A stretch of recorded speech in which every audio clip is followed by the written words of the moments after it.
our brain consumes 20% of calories that we intake. Currently, I'm working in a Microsoft-based project, and it's out of my interest. So instead of using those calories here, I'm accumulating them here so that I can follow that up in my next project. Today, I'm standing here. I'll be sharing my experiences that I had in my life. Why? Because I think as a person, we shape ourselves on the basis of circumstances and situations that we have faced in our life. Good afternoon, all fellow Toastmasters and guests. So one of the very distinct memories that I had from my childhood is that when I was in class 1, one day at school, I was the last one to leave the classroom. When I was just about to leave, there was one 10 rupee note there. And I looked at upon it.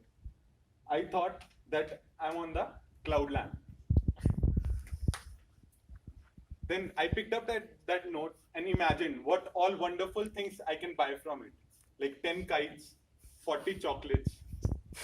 I rushed out of the school, gathered my close friends, and had a blast. We spent that enormous wealth that I chanced upon.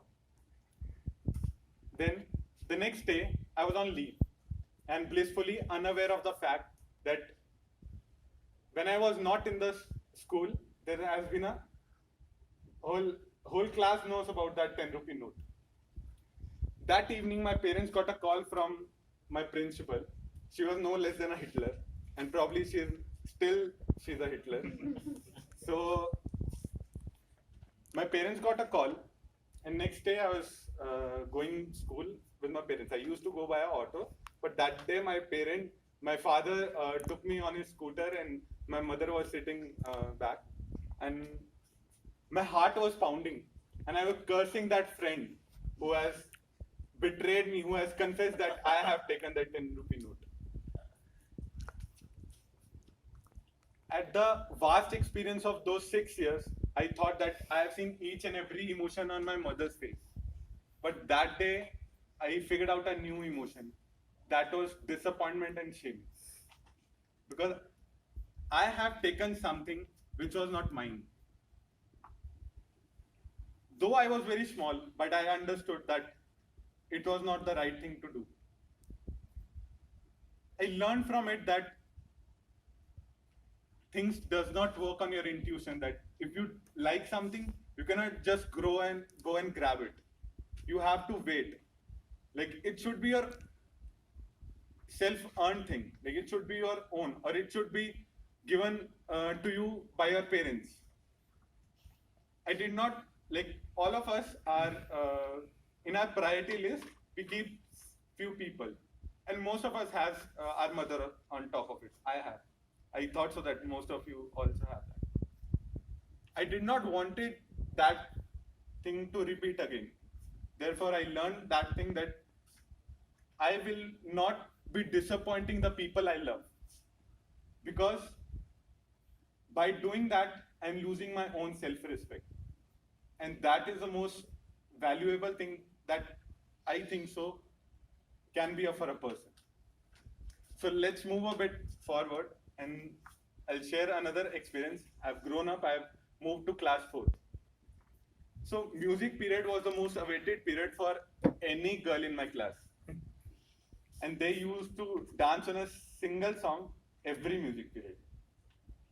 Partially, I was dreading it because I was musically challenged. But the other thing was, I was having stage fear. I did not want it to come in front of people and be a matter of laugh.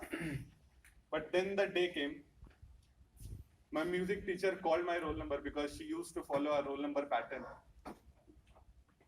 I went to the stage, I started singing a song, or rather I would say I narrated a song.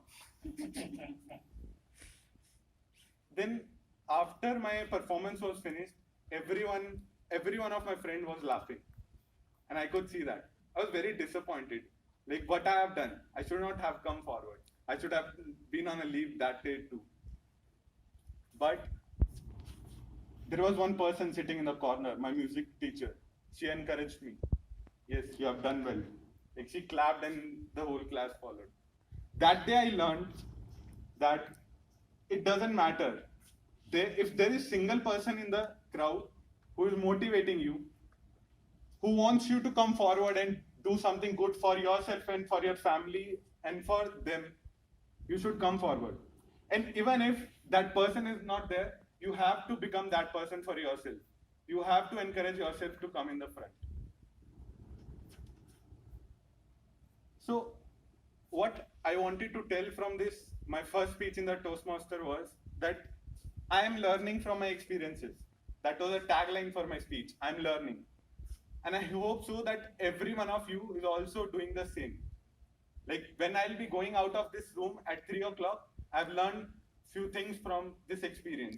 By standing in front of you, speaking few words, interacting with you. So it's like we're coming and doing something. I have learned from this experience. Hope you did the same.